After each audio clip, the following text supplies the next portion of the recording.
আসলে আমরা অনেকেই বুঝতে পারি না দুনিয়াটা আসলে কতটা কঠিন। আসলে এই মেয়েটার কথা শোনার পরে আমি একদম অবাক হয়ে গেছি।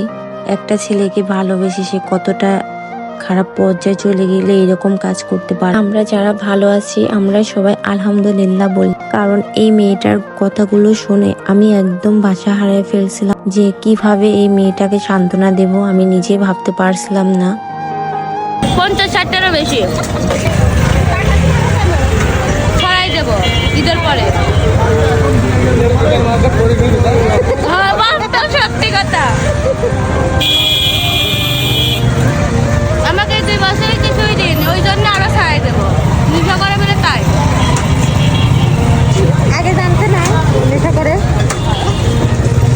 আমি খালি জানতাম গাঁজা খাইতো।